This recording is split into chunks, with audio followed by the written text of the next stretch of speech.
Excellences, Monsieur le ministre des Affaires étrangères, de l'intégration régionale et des Togolais de l'extérieur, président du comité de haut niveau de l'Union africaine en charge de la décennie des racines africaines et de la diaspora africaine et hôte du 9e congrès panafricain, mon cher frère et ami Robert Dussé, bienvenue. Excellences, Mesdames et Messieurs les chefs de délégation, je voudrais à cet égard, avec votre permission, saluer particulièrement la présence parmi nous de Monsieur le ministre des Affaires étrangères et des Burkinabés de l'extérieur, de la coopération régionale du Burkina Faso, le ministre Traoré qui est avec nous. Je voudrais aussi saluer notre frère, le ministre des communautés du Cap-Vert, qui nous a fait le plaisir de se joindre à nous. Je veux saluer aussi et reconnaître toutes les délégations nationales qui se sont jointes à nous de la Guinée-Bissau, du Niger et d'autres pays aussi, et la Libye, qui nous font le plaisir de nous rendre visite. Monsieur le ministre des Maliens établis à l'extérieur et de l'intégration africaine, mon cher frère Moussa Agater. Excellences, Mesdames et Messieurs les ambassadeurs des pays africains invités ici et membres du corps diplomatique en République du Mali, Monsieur le Président de la Commission des Affaires étrangères des Maliens établis à l'extérieur et de l'intégration africaine du Conseil national de transition, qui est l'organe législatif transitoire du Mali. Je voulais reconnaître et saluer mes collègues du ministère des Affaires étrangères, le secrétaire général, le chef de cabinet, et tous nos collègues et tous les membres du comité d'organisation qui nous ont accompagnés pour la préparation de cet événement. Monsieur le Président et Mesdames et Messieurs les membres du comité scientifique du 9e congrès panafricain qui sont avec nous, Mesdames et Messieurs les membres des délégations nationales, Mesdames et Messieurs les représentants des diasporas et des communautés africaines et afro-descendantes, je voudrais aussi saluer la présence parmi nous d'éminentes personnalités africaines et des diasporas et afro-descendants qui nous ont fait l'honneur et le plaisir de voyager de longue distance pour partager ces moments avec nous et partager leur expérience avec nous. Je voudrais les saluer en particulier. Je voudrais aussi reconnaître et saluer tous les délégués présents dans cette salle et tous ceux qui nous suivent aussi en ligne sur le continent et aussi dans la diaspora à travers le monde. Saluer aussi et remercier la présence parmi nous de représentants de la presse nationale comme de la presse internationale. Mes premiers mots seront pour souhaiter à vous tous, au nom de son Excellence le colonel Assimi Goïta, président de la transition, chef de l'État du Mali, au nom du gouvernement et du peuple malien, et également à mon nom propre, une chaleureuse bienvenue chez vous, ici, au Mali. Comme on dit dans notre langue, vous avez quitté chez vous pour arriver chez vous. Nous nous réjouissons d'accueillir à Bamako des personnalités représentant des États, des organisations, de la société civile, aux profils divers et riches.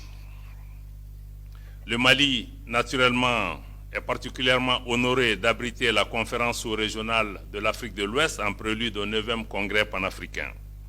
Je ne saurais poursuivre, cher Robert Dussé, sans saluer le leadership du Togo, sous notre chef d'État, le président, son Excellence Faure Essosimna Gnassingbé, et aussi toutes les autorités togolaises qui n'ont ménagé aucun effort pour le succès de cet événement majeur pour notre continent, ainsi que la réussite des rencontres régionales préparatoires du Congrès panafricain.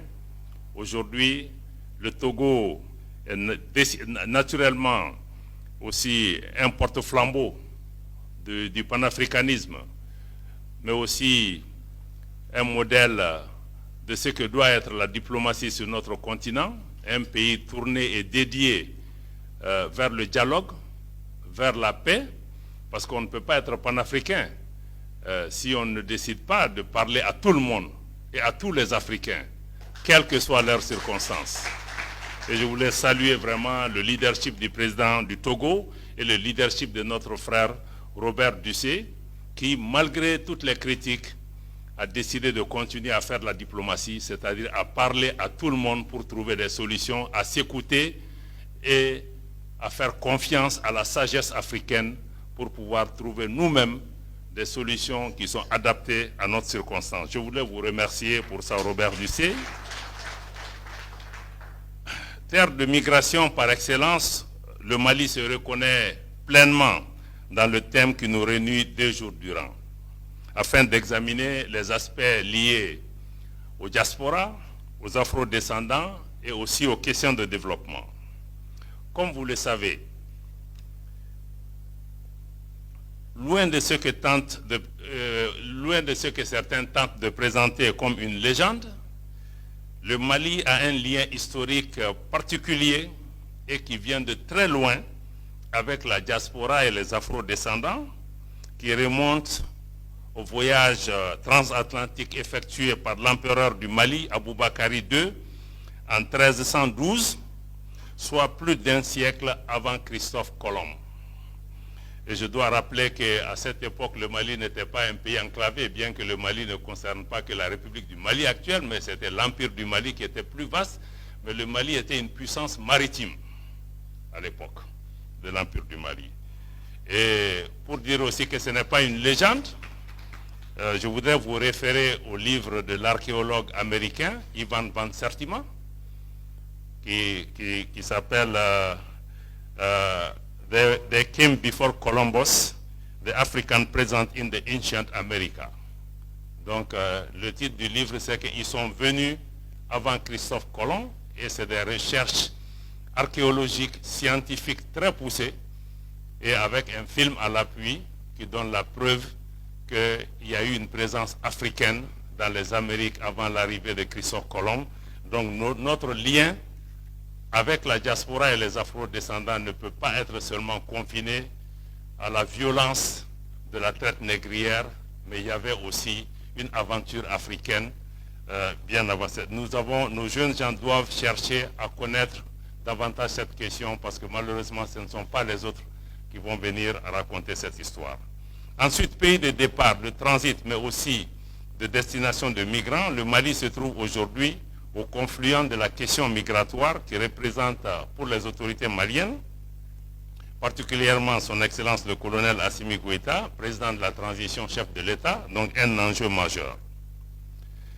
Si depuis de nombreuses années, les gouvernements successifs des républiques du Mali ont œuvré à améliorer les conditions de vie, de résidence, de mobilité et créer des opportunités spécifiques aux diasporas maliennes, comme mon collègue des Maliens établis à l'extérieur vient de l'indiquer, tout comme pour aussi des ressortissants étrangers qui sont établis au Mali, les autorités maliennes, pour leur part, ont très tôt pris la mesure de l'engagement des diasporas maliennes et africaines et des afro-descendants en faveur de la noble lutte d'émancipation et de libération des populations maliennes. La meilleure des illustrations de cette mobilisation sincère est clairement apparue lors des manifestations de ressortissants des pays africains et des personnes afrodescendantes à travers le monde, y compris jusqu'aux Caraïbes, dès octobre 2021, manifestations qui ont culminé à des niveaux de participation inégalés en janvier 2022 suite à une série de sanctions injustes, illégales et inhumaines imposées aux populations maliennes afin de briser la dynamique de la refondation. Les Maliennes et les Maliens ont ainsi reconnu et apprécié à sa juste valeur le soutien spontané et fraternel de leurs frères et sœurs, particulièrement en période de crise. Cet exemple d'une expérience de fraternité africaine me permet de témoigner de la vitalité de l'esprit de solidarité propre à l'Afrique.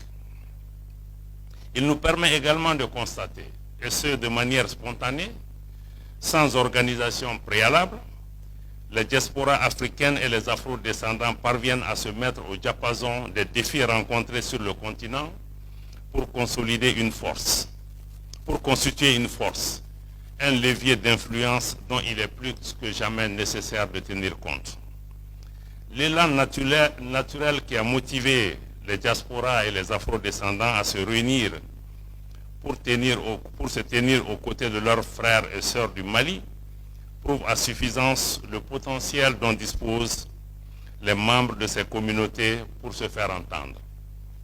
Cela nous conforte dans notre démarche, inspirée de la vision du président de la transition, de renforcer les efforts en vue de la réalisation d'une véritable intégration sous-régionale et régionale, centrée autour des intérêts des populations. Comme le Robert Dussel l'a indiqué, les populations sont assez conscientes, les populations savent ce qu'elles veulent, et je pense que le leadership doit même être désormais entre les mains de ces populations pour pouvoir nous guider. Donc je voudrais dire que nous sommes partisans d'une intégration régionale centrée autour des intérêts des populations et une intégration régionale à l'abri d'ingérences extérieures. C'est tout le sens des décisions et des initiatives récentes du Mali et des autres États du Sahel, notamment dans le cadre de l'Alliance des États du Sahel que nous avons avec le Burkina Faso et le Niger. Donc les initiatives qui ont été prises pour mettre nos populations au cœur de nos actions, comme le président de la transition le dirait, les populations doivent être et rester notre centre de gravité. C'est le lieu de réitérer l'engagement patriotique du Mali et la dédicace des autorités de la transition à renforcer l'unité africaine, à travers des mécanismes au sein desquels le leadership africain et les intérêts de l'Afrique sont respectés, affirmés et assumés. Dans cette dynamique, le Mali a été de tous les combats en faveur de l'émancipation et de la libération des peuples africains. Et n'a cessé d'inscrire dans ses constitutions respectives, comme mon collègue des Maliens de l'extérieur l'a indiqué tout à l'heure, le Mali n'a cessé d'inscrire dans toutes ses constitutions depuis l'indépendance de notre pays, y compris la dernière constitution promulguée le 22 juillet 2024, la possibilité d'un abandon partiel ou total de sa souveraineté en vue de réaliser l'unité africaine. Toutefois, nous tenons à rappeler que l'attachement du Mali aux valeurs originaires du panafricanisme ne peut cohabiter avec une politique centrée sur des sanctions et des mesures coercitives prises par des organisations dont les principes fondamentaux sont cependant l'entraide, la solidarité, la fraternité. Le Mali continuera de s'opposer aux mesures et sanctions unilatérales et instrumentalisées, particulièrement lorsqu'elles frappent les populations innocentes, tout comme nous nous élevons contre toute politique fondée sur la domination, l'asservissement, l'assujettissement des peuples, le néocolonialisme, le paternalisme et la condescendance. Excellences, mesdames et messieurs, le continent africain est un continent riche, nous devons nous en convaincre. Sans doute le continent le plus riche. En disant cela, nous pensons spontanément aux richesses naturelles, aux richesses de notre sous-sol. L'Afrique, mesdames et messieurs, dispose de richesses bien plus importantes et durables que ses ressources minières et en hydrocarbures, avec, hélas, les menaces et les convoitises qui accompagnent cette richesse qui, très souvent, crée les conditions pour la déstabilisation de beaucoup de nos États. En effet, l'Afrique est riche de sa culture. L'Afrique, continent premier, pour ne pas dire premier continent, est riche de sa civilisation. L'Afrique est riche de ses civilisations. L'Afrique est riche de ses valeurs traditionnelles et fondatrices, du maya, qui dans notre langue veut dire humanisme, au premier rang desquels figure également la solidarité, la fraternité, l'altruisme, l'ouverture à l'autre sans calcul, le dambé, qui dans notre langue veut dire la dignité, même l'honneur, le respect de soi, le respect de l'autre, et naturellement le djatigia, que nous appelons l'hospitalité dans la pure tradition africaine, qui nous oblige à être l'esclave de nos hôtes, parce que ceux qui sont parmi nous deviennent plus importants que nous. Tout ça, ce sont nos valeurs. Toutes ces valeurs profondément enracinées dans chaque Africain est le socle de notre richesse. En somme, merci beaucoup. En somme, l'Afrique est riche de ses filles et de ses fils. Tenant de la renaissance culturelle africaine que nous sommes, il est capital de mettre à profit ces moments de co-réflexion et d'intelligence collective à la lumière des données sociologiques et historiques qui ont marqué la marche de l'Afrique vers les indépendances et vers la décolonisation mentale pour proposer des stratégies non seulement de protection et de conservation de nos identités africaines, mais surtout pour impulser le développement économique durable dans le continent et dans un contexte de souveraineté retrouvée. Parce que je pense aussi, à côté de la culture, la question de l'identité est une donnée fondamentale pour nos pays, pour pouvoir régler nos problèmes de gouvernance, nos problèmes de développement. Parce que pour réaliser ce que nous voulons, il faut toujours savoir d'où nous venons, qui nous sommes et quelle est notre destination. Donc ça, c'est la question de l'identité. On ne peut pas être acteur d'un mondialisme qui est en fait pas un mondialisme. Hein? On ne peut pas être acteur du monde, comme le dirait un de nos anciens chefs d'État, on ne peut pas venir les bras ballants au banquet de l'histoire. Il faut venir avec son identité pour pouvoir être respecté. Donc je pense que la question de l'identité, j'espère que nos différents intervenants vont pouvoir insister sur ça parce qu'on n'aura aucune réponse à nos questions si nous ne savons pas nous-mêmes qui nous sommes, quelle est notre valeur et que nous reconnaissions cette valeur et que nous élevions nos enfants, les générations qui viennent pour qu'ils aient confiance. Parce que malheureusement, la colonisation, la traite négrière et toutes ces questions ont brisé un élément fondamental chez nous. Je crois que les économistes et les autres, c'est la question de la confiance en soi. On a perdu confiance. On a des gens qui sont qualifiés, qui ont été dans les mêmes écoles que ceux qui prétendent gouverner aujourd'hui nos pays, mais parce que nous-mêmes, on n'a pas confiance. La question de la confiance en soi est une question essentielle. Merci beaucoup. Ainsi, face aux adversités les plus redoutables, les peuples africains ont su s'adapter, voire transformer les défis systémiques qui semblaient insurmontables en opportunités.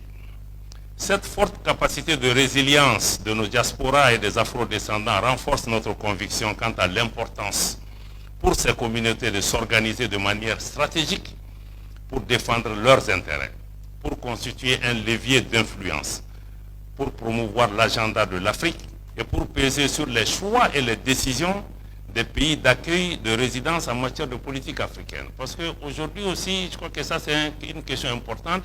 Quand on parle de la diaspora, il ne faut pas regarder seulement le flux inverse de la diaspora vers l'Afrique. Parce que nos frères et sœurs qui vivent dans ces pays, qui pour certains ont pris la nationalité de ces pays, qui pour certains sont même des leaders politiques, comme les Juifs et d'autres groupes ont su le faire, il faut que ceci puisse peser dans ces pays comme des forces pour les transformer et pour influer sur leur vision par rapport au continent. Donc je pense que ça peut aller dans les deux sens.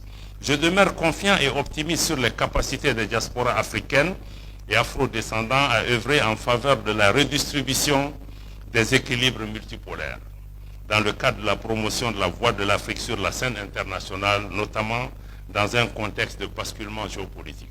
Ceci est extrêmement important. L'Afrique a intérêt qu'il y ait un monde multipolaire et non un monde qui est dirigé par un club ou un groupe de pays qui agit, contrôle toutes les ressources et agit en notre nom.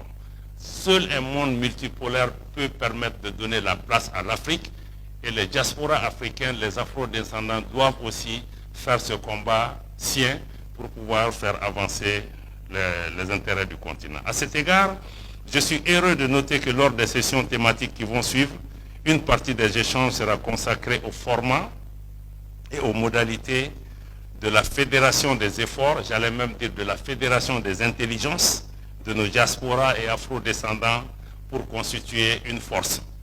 Parce qu'ils sont une force, mais je ne suis pas sûr qu'ils soient conscients de la force qu'ils constituent. Donc il faut pouvoir transformer l'essai.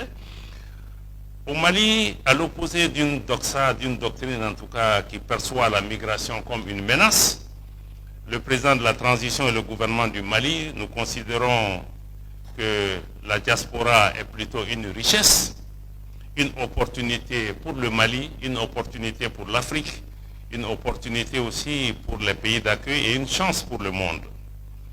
Pour conclure, Excellences, Mesdames et Messieurs, ma longue intervention, qui m'a amené aussi à sortir très souvent de mon texte. Je sais que le ministre Robert Dusset va me tirer les oreilles quand je vais finir. Pour conclure, je réitère notre engagement à poursuivre mieux, à renforcer le soutien à toute initiative, à toute action en faveur de la réalisation des aspirations des diasporas africaines et afrodescendantes dans le cadre plus général du raffermissement des liens organiques et naturels entre l'Afrique et tous ses fils et toutes ses filles, particulièrement avec ses fils et ses filles qui,